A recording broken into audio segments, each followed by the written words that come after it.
before law was written, before clans were named, before even fate learned to speak. There was the Maniv. Every living being was born with it.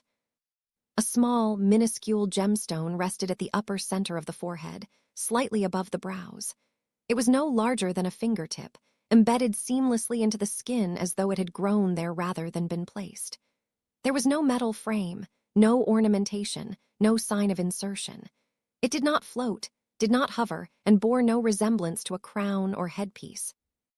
The Maniv was biological in presence, part of the body, not an addition to it.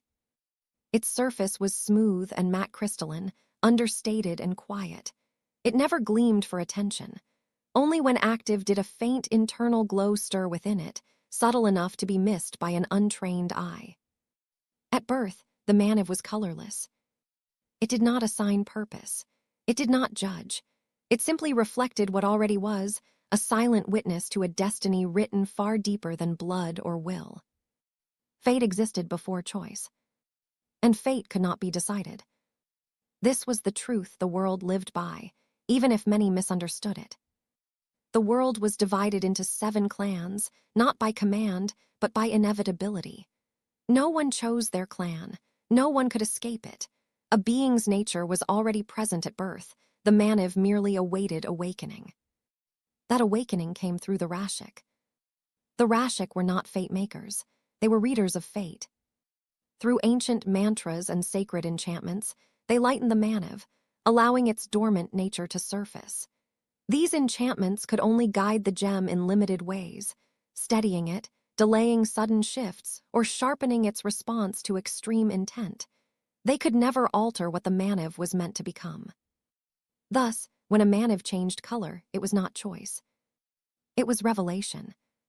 At the pinnacle of society stood the Raj. When the Maniv awakened into gold, the world recognized a ruler. Raj existed to govern, judge, and preserve order. Law was their burden, balance their duty. Though capable of romance, they were forbidden from it. Attachment was believed to bend judgment, and judgment could not bend. Gold carried weight. The Wrath were born for conflict. Warriors by fate, not desire. Trained in every form of combat, Wrath defended the system when law failed.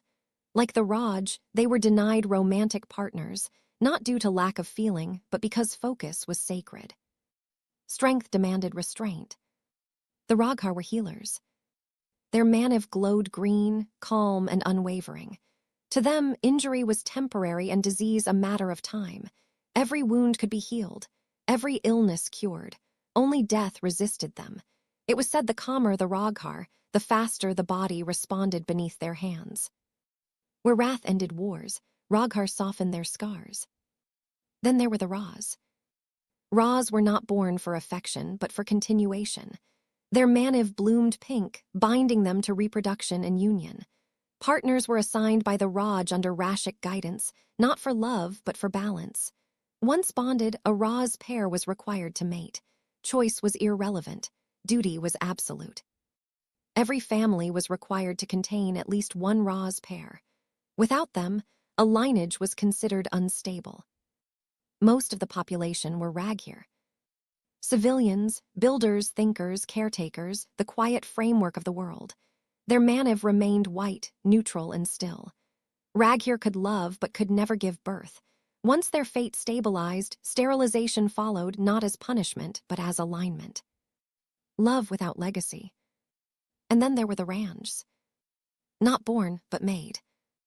Ranjs were those who rejected their fate or revolted against the system.